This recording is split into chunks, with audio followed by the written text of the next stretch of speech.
agar hidup kami semakin hari semakin serupa dengan gambaran anak-Mu. Terpujilah nama-Mu Bapa yang baik. Di dalam nama Tuhan Yesus Kristus kami berdoa mengucap syukur kepada Bapa di surga. Haleluya. Amin. Puji Tuhan. Selamat malam, salam sejahtera bagi kita semua dalam kasih Tuhan kita Yesus Kristus. Shalom. Puji Tuhan. Ya, saya bersyukur dan berterima kasih kepada Bapak Gembala yang mempercayakan saya untuk dapat membagikan berkat kebenaran firman Tuhan bagi kita semua pada ibadah tengah minggu di tempat ini. Ini sebenarnya sekaligus mengobati rindu saya ya, kepada ibadah di dalam pujian penyembahan yang diiringi dengan musikalitas yang sangat baik, ya, harmonisasi yang sangat baik, dan sound system yang nyaman gitu ya. Sudah lama saya tidak beribadah dalam suasana yang seperti ini. Puji Tuhan. Ya, Bapak Ibu Saudara sekalian, tema kebenaran firman Tuhan yang akan saya sampaikan pada malam hari ini berjudul perubahan wujud. Mari kita melihat di dalam Alkitab kita masing-masing, di dalam kitab 2 Korintus pasal 5, 2 Korintus pasal 5 ayat yang ke-17.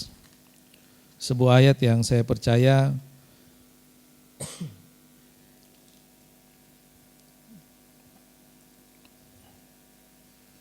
maaf. 1 Korintus.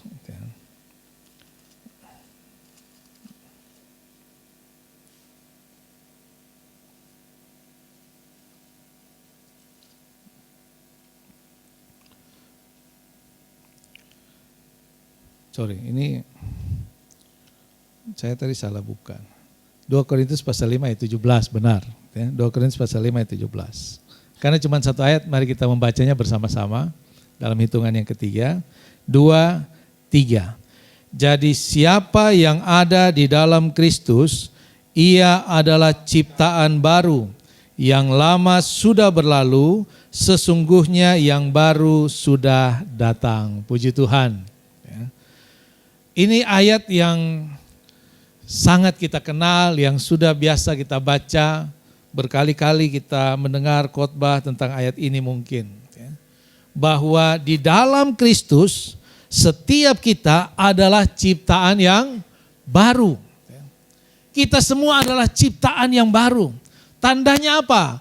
Yang lama sudah berlalu dan yang baru sudah datang. Artinya di dalam kehidupan Kristen harus ada perubahan wujud. Ditandai dengan perubahan bentuk. Nah, sebelum lebih jauh ke dalam kebenaran firman Tuhan, saya ingin memberi sebuah ilustrasi dari dua ekor binatang yang berubah wujud. Yang pertama tentu kita tahu ular ya. Perbandingan antara ular dan ulat. Ya, cuma beda satu huruf saudara, tapi bentuknya beda jauh. Ular itu dalam setahun dia bisa sampai 4 sampai 6 kali ganti kulit. Tujuan ular mengganti kulit itu adalah untuk memperpanjang masa hidupnya. Karena ular semakin besar, kulitnya itu tidak elastis seperti kita, saudara. Jadi ada batas di mana kulitnya itu tidak bisa lebih besar lagi. Jadi kulitnya harus diganti. Kalau kulitnya tidak diganti, dia bisa mati, tidak mampu untuk bertumbuh lagi. Sehingga ada masa tertentu ular itu dia masuk ke dalam suatu tempat persembunyian, itu dia puasa, tidak makan, tidak minum, saudara. Dalam satu masa yang sebenarnya itu menyakitkan. Karena dia harus melepaskan kulit-kulitnya diganti dengan kulit yang baru. Ada sebuah perubahan dalam suatu masa yang singkat. ular punya kulit yang lama diganti dengan kulit yang baru. Tapi setelah ular ganti kulit itu, namanya tetap ular. Bentuknya tetap ular. Warnanya tetap sama. Ular itu kan coraknya beda-beda. Tapi setelah ganti kulit itu yang hijau tidak berubah jadi merah. Yang hijau ya tetap hijau saja. Ular yang merah kuning itu tetap saja warnanya seperti itu. Makanannya sama, tidak berubah. Tidak begitu ganti kulit dia jadi vegetarian. Terus hanya makan sayur, saya sudah berubah, makanannya saya berubah. Enggak, makanannya tetap sama. Ada tikus dia makan tikus, ada kucing lewat dia makan, apa yang pokoknya yang berdaging itu dia makan. Tabiatnya, sifatnya tetap sama, saudara, tidak berubah. Itulah ular. Nah, binatang yang kedua adalah ulat. Ulat ini hampir sama dengan ular juga, bagi sebagian orang itu binatang yang menakutkan. Binatang yang menjijikan. Dan binatang yang dibenci terutama oleh ibu-ibu dan petani. Karena dia merusak tanaman. Dia menggerogoti daun, bunga, tanaman. Rusak, pokoknya kalau ada ulat itu pasti rusak aja. Itu ulat. Tapi ada masa di dalam kehidupannya, dia tidak bisa lagi berjalan, dia berhenti. Kemudian ada selaput yang menutupi tubuhnya. Sehingga dia tergantung di dahan-dahan pohon. Ditutupi oleh yang namanya kepompong. Di situ dia juga puasa, tidak makan. Menyendiri. Tidak ada siapa-siapa, tidak bisa bergerak. Sampai suatu waktu kepompong itu pecah, robek. Keluarlah sebuah makhluk yang lain. Namanya kupu-kupu. Namanya berubah. Dari ulat menjadi kupu-kupu. Makanannya berubah. Dari yang makan daun berubah menjadi yang dimakan itu sari dari bunga atau madu itu yang dimakan. Makanannya berubah. Tabiatnya berubah dari yang merusak jadi menguntungkan. Kupu-kupu ini membawa benang sari dari bunga yang satu membawa ke bunga yang lain sehingga terjadi pembuahan sehingga bisa ada buah. Yang dulunya merusak sekarang jadinya menguntungkan. Sifatnya berubah. Kemudian cara hidupnya berubah. Yang dulu dia merayap, sekarang dia terbang. Di dalam kehidupan Kristen, saudara, yang Tuhan harapkan dari setiap orang percaya adalah perubahan wujud orang percaya. Yang diharapkan dari Tuhan bukan kekayaan kita, bukan pangkat, jabatan, pendidikan, bukan. Yang Tuhan harapkan adalah perubahan wujud. Agar manusia yang berdosa ini kembali kepada bentuk yang semula ketika Tuhan menciptakan manusia. Menjadi serupa dan segambar dengan anaknya. Ini tujuan utama. Yang seringkali orang percaya kehilangan visi, kehilangan arah dalam mengikut Tuhan sehingga mengalami kebingungan. Saya ikut Tuhan juga percuma, tidak jelas, tidak berubah hidup saya begitu-begitu saja, saudara. Dan banyak orang-orang percaya terjebak di dalam perubahan-perubahan secara lahiriah daripada perubahan yang ada di dalam sini, saudara. Sebenarnya Tuhan tidak peduli dengan perubahan fisik kita, saudara. Tidak peduli. Di dalam 1 Korintus pasal yang ke-7, coba kita melihat 1 Korintus pasal yang ke-7, ayat yang ke-17 sampai ayat yang ke-24. 1 Korintus pasal 7 ayat 17. Selanjutnya hendaklah tiap-tiap orang tetap hidup seperti yang telah ditentukan Tuhan baginya dan dalam keadaan seperti waktu ia dipanggil Allah. Inilah ketetapan yang kuberikan kepada semua jemaat. Kalau seorang dipanggil dalam keadaan bersunat, janganlah ia berusaha meniadakan tanda-tanda sunat itu. Dan kalau seorang dipanggil dalam keadaan tidak bersunat, janganlah ia mau bersunat. Sebab bersunat atau tidak bersunat tidak penting. Yang penting ialah mentaati hukum-hukum Allah. Baiklah tiap-tiap orang tinggal dalam keadaan seperti pada waktu ia dipanggil Allah. Adakah engkau hamba waktu engkau dipanggil? Itu tidak apa-apa. Tapi jika engkau mendapat kesempatan untuk dibebaskan, pergunakanlah kesempatan itu. Sebab seorang hamba yang dipanggil oleh Tuhan dalam pelayanannya adalah orang bebas, milik Tuhan. Demikian pula orang bebas yang dipanggil Kristus adalah hambanya. Kamu telah dibeli dan harganya telah lunas dibayar. Karena itu janganlah kamu menjadi hamba manusia. Saudara-saudara, hendaklah tiap-tiap orang yang tinggal di hadapan Allah dalam keadaan seperti pada waktu ia dipanggil. Ini bicara tentang keadaan jasmani dan juga status sosial. Tuhan tidak peduli dengan status sosial kita. Apakah engkau punya pangkat, tidak punya pangkat, orang berada, orang berpengetahuan, enggak penting. Kalau ada kesempatan untuk menjadi lebih baik, jadilah lebih baik. Tapi tidak usah memaksakan diri. Ada orang yang dulu waktu belum kenal Tuhan, belum bertobat, tato penuh badan. Lalu kalau sudah bertobat, dihilangkan, gak usah. Tuhan bilang gak usah. Tidak penting, kamu tatoan atau tidak penting. Asal jangan sudah bertobat baru mulai tatoan, saudara. Tapi waktu sebelum bertobat, sudah tidak usah dihilangkan. Biarin saja, gak apa-apa. Tetaplah dalam keadaan pada waktu kamu dipanggil. Ini bukan bicara soal rohani dan jiwa kita. Ini bicara soal fisik kita. Artinya Tuhan tidak begitu peduli dengan keadaan fisik kita, saudara. Karena 2 Korintus pasal 4 ayat 16 dikatakan, tubuh ini pada satu waktu nanti akan hilang, akan lenyap. Manusia jasmania kita ini dari hari ke hari akan hilang lenyap, saudara. Tapi manusia batiniah kita ini akan dibaharui dari sehari ke sehari. Tapi banyak orang lebih bingung, sibuk dengan tampilan luarnya ini. Ya bagus juga kalau kita itu punya penampilan yang baik begitu ya. Tapi bukan itu segala-galanya, saudara. Amin. Ya. Saya baca di Facebook tuh saya ketawa-ketawa. Ada orang dia tulis, teman saya pinjam uang 50 juta ya, buat operasi plastik. Terus dia ngilang. Sekarang saya nggak tahu mukanya kayak bagaimana tuh. Sekarang lagi zamannya operasi plastik gitu ya. Mengubah. Buat apa? Tidak penting. Nah, apa yang Tuhan mau sebenarnya? Perubahan apa? Ada 3 hal.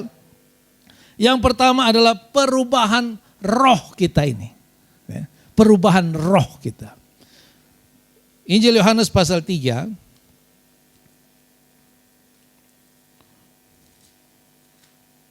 Injil Yohanes pasal 3 ayat yang ke-3 sampai ayat yang ke-7. Injil Yohanes pasal 3 sampai yang ke-7. Yesus menjawab katanya, aku berkata kepadamu, sesungguhnya jika seorang tidak dilahirkan kembali, ia tidak dapat melihat kerajaan Allah. Kata Nikodemus kepadanya, bagaimanakah mungkin seorang dilahirkan kalau ia sudah tua? Dapatkah ia masuk kembali ke dalam rahim ibunya dan dilahirkan lagi? Jawab Yesus, aku berkata kepadamu sesungguhnya jika seorang tidak dilahirkan dari air dan roh, ia tidak dapat masuk ke dalam kerajaan Allah. Apa yang dilahirkan dari daging adalah daging, dan apa yang dilahirkan dari roh adalah roh. Janganlah engkau heran karena aku berkata kepadamu, engkau harus dilahirkan kembali. Amin. Kelahiran baru itu menjadi syarat utama orang bisa melihat kerajaan Allah. Itu syarat utama orang bisa melihat kerajaan Allah. Kelahiran baru dikerjakan oleh firman dan Roh Kudus. Dalam 1 Petrus pasal 1 ayat yang ke-23 dikatakan, karena kamu telah dilahirkan kembali bukan dari benih yang fana, tapi dari benih yang tidak fana, oleh firman Allah yang hidup dan kekal itu. Saudara, kita harus dilahirkan kembali. Tanda kelahiran baru adalah baptisan air. Setelah kita lahir baru, kita masuk dalam baptisan air sebagai tanda kelahiran baru kita. Roh kita sudah dilahirkan kembali. Bukan dari benih yang fana, bukan dari benih orang tua kita, tapi dari benih ilahi yang datang dari surga lewat kebenaran firman Tuhan. Amin. Lalu apa tanda orang sudah dilahirkan kembali? Tandanya apa? Orang yang mengalami pertobatan kelahiran baru itu. Tentu saja kan harus ada tandanya, harus terlihat. Ya. Kisah Para Rasul, pasal 2. Kisah Rasul pasal 2, ayat 41, 42. Kisah pasal 2 ayat 41, 42. Orang-orang yang menerima perkataannya itu memberi diri dibaptis, dan pada hari itu jumlah mereka bertambah kira-kira 3.000 jiwa. Mereka bertekun dalam pengajaran rasul-rasul dan dalam persekutuan, dan mereka selalu berkumpul untuk memecahkan roti dan berdoa. Tanda dari orang yang sudah mengalami kelahiran baru di dalam rohnya adalah punya kerinduan yang kuat untuk mencari, mengikut, dan melayani Tuhan. Katakan amin. Orang yang sudah dilahirkan kembali, tandanya apa? Punya kerinduan untuk cari Tuhan. Ada orang yang sudah Kristen bertahun-tahun. Mari potong di gereja. Aduh, beta masih capek. Aduh, tenang sa. Minggu depan masih ada ibadah. Iya, minggu depan pasti masih ada, saudara. Kita ini yang belum tentu ada di minggu depan. Ya. Ya kan? Selama langit belum lenyap, ya, bumi belum lenyap, minggu depan selalu ada, saudara. Ya. Selalu ada. Pertanyaannya kita ini nih, masih ada di minggu depan atau tidak? Ya. Karena kalau orang mati itu kita, wih baru kemarin potong ketemu. Iya, memang baru kemarin. Memangnya, ya. Kalau baru ketemu dia sana boleh mati. Ya. Mau mati saja, Tuhan panggil ya panggil saja. Lewat cara apapun terserah Tuhan. Ya. Orang yang punya kerinduan untuk beribadah, itu tanda dari dia sudah diubahkan rohnya. Dia mau, Alkitab katakan jemaat mula-mula, mereka bertekun dalam pengajaran rasul-rasul. Mereka hidup dalam persekutuan. Mereka memecahkan roti bersama-sama. Mereka tekun di dalam doa. Kadang-kadang kita orang percaya ini kalau bilang KKR, wah itu rame.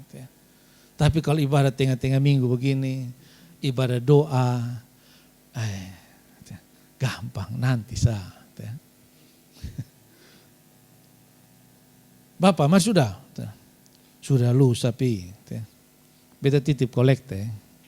Dia pikir Tuhan terlalu miskin, jadi butuh dia punya kolektor. Beta titip perpuluhan Nanti dia punya perpuluhan yang masuk surga, dia tidak masuk, saudara. Mari kita punya kerinduan, amin. Punya kerinduan. Waktu bangun tidur, siapa kita cari duluan? Tuhan? Handphone? Suami? Istri? Anak?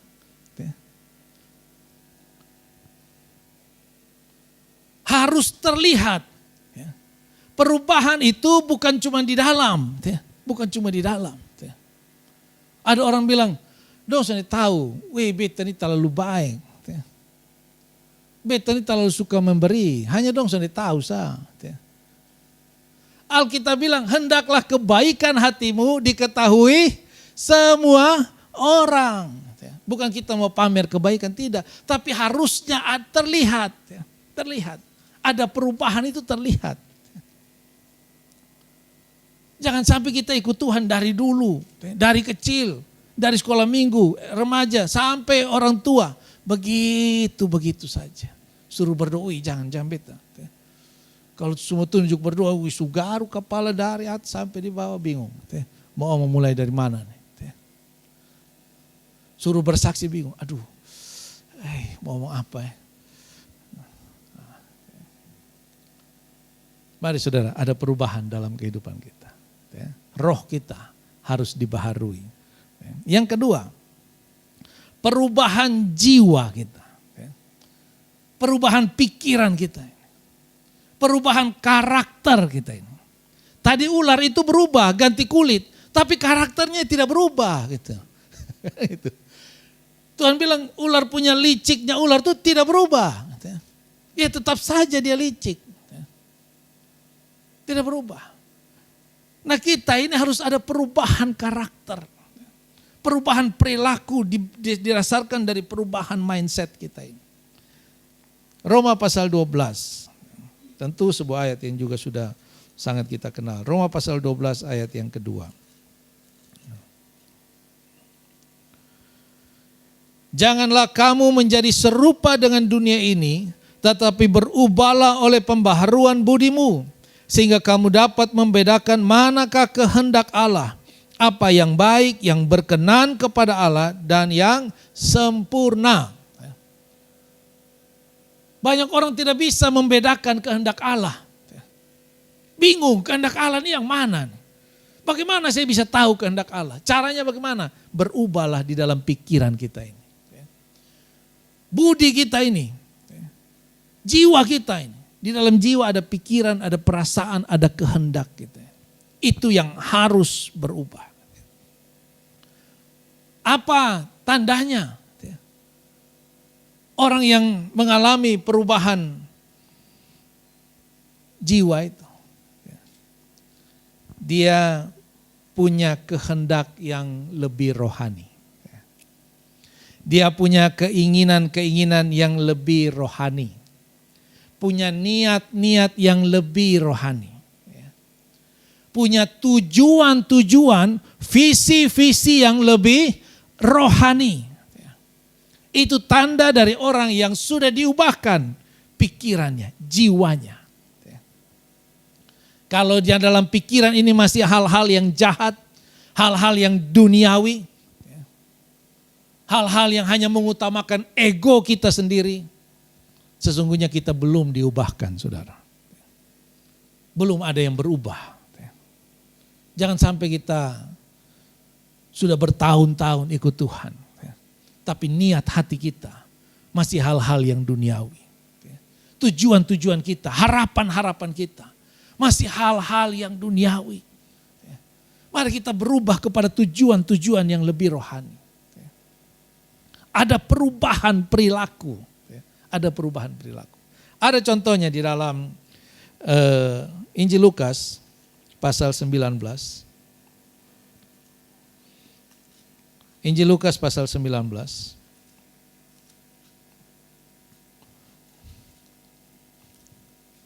Tentang Sakeus. Injil Lukas 19. Yesus masuk ke kota Yeriko dan berjalan terus melintasi kota itu. Dan di situ ada seorang bernama Sakeus, kepala pemungut cukai, dan ia seorang yang kaya. Ia berusaha untuk melihat orang apakah Yesus, tetapi ia tidak berhasil karena orang banyak sebab badannya pendek. Maka berlarilah ia mendahului orang banyak lalu memanjat pohon ara untuk melihat Yesus yang akan lewat di situ. Ketika Yesus sampai di tempat itu, ia melihat ke atas dan berkata, Sakeus, segeralah turun sebab hari ini aku harus menumpang di rumahmu. Lalu Sakeus segera turun dan menerima Yesus dengan sukacita. Tetapi semua orang yang melihat hal itu bersungut-sungut katanya, ia menumpang di rumah orang berdosa. Tetapi Sakeus berdiri dan berkata kepada Tuhan, Tuhan, setengah dari milikku akan kuberikan kepada orang miskin, dan sekiranya ada sesuatu yang kuperas dari seorang, akan kukembalikan 4 kali lipat. Kata Yesus kepadanya, hari ini telah terjadi keselamatan kepada rumah ini, karena orang ini pun anak Abraham. Sakeus ini dikatakan dia seorang pemungut cukai. Bagi orang Yahudi dia orang berdosa. Kenapa? Dia ini orang Yahudi tapi bekerja untuk pemerintah Romawi, penjajah.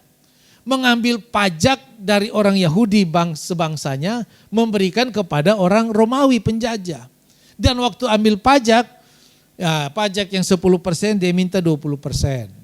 Dia minta 30%. Nanti 10% dia store, sisanya buat dia.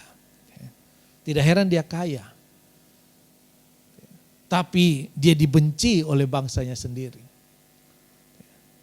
Dianggap sebagai orang berdosa. Lalu Yesus datang. Sakeus, turun. Saya ini hari mau numpang di rumah. Ketika Sakeus mengalami perjumpaan dengan Tuhan. Pribadinya mengalami perjumpaan dengan Tuhan. Jiwanya berubah. Pikirannya berubah. Yang dahulu pikirannya hanya untuk dirinya sendiri. Hanya untuk memuaskan hawa nafsunya. Hanya untuk mengejar kekayaan. Berubah. Dia bilang, mulai hari ini. Kalau ada yang saya curi, saya kembalikan 4 kali lipat. Setengah dari harta saya berikan kepada orang-orang miskin. Saudara, kalau orang mengalami perjumpaan pribadi dengan Tuhan, dia akan mengalami hal-hal yang seperti ini, saudara. Dia tidak selfish, tidak menjadi orang yang egois, yang harus memikirkan dirinya sendiri terus. Bisa melayani kok. Beta memangnya dapat apa kalau melayani situ? Memangnya kalau beta setia, beta dapat apa? Banyak orang Kristen begini, saudara. Yang dipikirkan hanya dirinya terus. Apa yang bisa didapat? Sakeus mengalami perubahan ketika mengalami perjumpaan dengan Tuhan. Dan jelas terlihat. Yang dulu orangnya sangat rakus dengan kekayaan. Berubah, saudara. Menjadi orang yang murah hati. Yang dulu mungkin dia tinggi hati, sekarang dia rendah hati. Mari di dalam kehidupan kita orang percaya ada perubahan yang terlihat, saudara. Amin. Yang terlihat. Karena banyak kita lebih pintar buat quote-quote gitu ya. Wah, kata-kata bijaknya luar biasa. Gitu ya. Tapi dalam perjalanan kehidupan sehari-hari gitu ya, jauh gitu ya, dari apa yang sering kita tulis di media sosial. Gitu ya. Harus terlihat dan terasa. Ya. Perubahan-perubahan orang percaya itu harus terlihat dan harus terasa. Ada perubahan di dalam perilaku, di dalam keinginan-keinginan, kerinduan-kerinduan ya, yang lebih rohani. Ya. Tidak lagi yang dipikirkan hanya hal-hal yang menyenangkan. Ya. Banyak orang percaya juga menjadi hedon, saudara. Ya. Yang penting senang, yang penting nyaman, yang penting enak. Ya. Tidak peduli dengan orang lain. Ya. Dan yang terakhir, perubahan tentu saja tubuh kita ini. Ya. Nah, tadi katanya tidak penting tubuh. Ya. 1 Korintus pasal 6.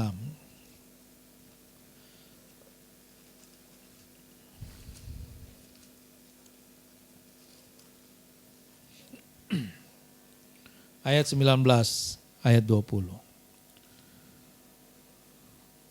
Atau tidak tahukah kamu bahwa tubuhmu adalah bait Roh Kudus yang diam di dalam kamu, Roh Kudus yang kamu peroleh dari Allah, dan bahwa kamu bukan milik kamu sendiri, sebab kamu telah dibeli dan harganya telah lunas dibayar. Karena itu muliakanlah Allah dengan tubuhmu. Amin. Waktu kita belum percaya Tuhan, kita bisa memperlakukan tubuh kita ini sesuka kita. Dan bagi Tuhan itu tidak penting. Tapi ketika kita diselamatkan, menerima anugerah keselamatan, kita bertobat, ingat tubuh kita menjadi bait Allah. Roh Kudus berdiam di dalam setiap tubuh kita ini. Bahkan dikatakan kamu sudah dibeli dengan harga yang lunas dibayar. Kita bukan milik kita lagi. Kita adalah milik Sang Pencipta. Karena itu dikatakan muliakanlah Tuhan dengan tubuhmu. Mari tubuh yang Tuhan berikan ini kita pakai untuk memuliakan Tuhan. Dalam setiap tanggung jawab yang Tuhan berikan. Dalam kehidupan pribadi, rumah tangga, keluarga, tugas pekerjaan, usaha, mata pencarian, pelayanan-pelayanan yang kita kerjakan. Mari kita gunakan seluruh potensi yang Tuhan berikan dalam tubuh kita untuk memuliakan Tuhan. Tidak ada yang lain lagi selain Tuhan yang harus kita muliakan. Tadi kita lihat kupu-kupu itu makanannya berubah. Dulu waktu dia masih ulat makan daun, waktu jadi kupu-kupu makannya madu, saudara. Nah, kita orang percaya ini jangan dulu Sophia smoking, tapi sudah percaya masih juga Sophia. Konsumsi kita tidak berubah. Apa yang masuk ke dalam mulut tidak berubah. Apa yang masuk lewat mata tidak berubah. Apa yang masuk lewat telinga tidak berubah. Hal-hal jasmani yang kita konsumsi tidak ada yang berubah. Sama saja. Wah, kalau di gereja tuh gembala kalau khotbah amin. Wah, luar biasa. Ada amin? Ada. Ada gereja di daerah Soe sana, dia penggembala terlalu banyak tanya amin, amin, dia penjemaat sujengkel. Ada nak kenapa? Tapi tidak ada di sini ya. Gembala kota, amin. Nanti kalau sepulang di luar, aman. Gembala sudah ada. Aman sah. Tunggu nanti gembala pulang baru potong buka satu-satu. Saudara, mari perubahan perilaku kita kelihatan dan terasa. Amin. Terasa, terlihat, bisa dirasakan oleh keluarga kita, oleh orang-orang terdekat kita. Bahwa ada perubahan dalam kehidupan seseorang. Ada perubahan. Baik di dalam rohnya, di dalam jiwa pikirannya. Juga terlihat dari gerak-gerik tubuhnya. Dari perilaku-perilakunya. Ayat yang terakhir. 1 Tesalonika pasal 5.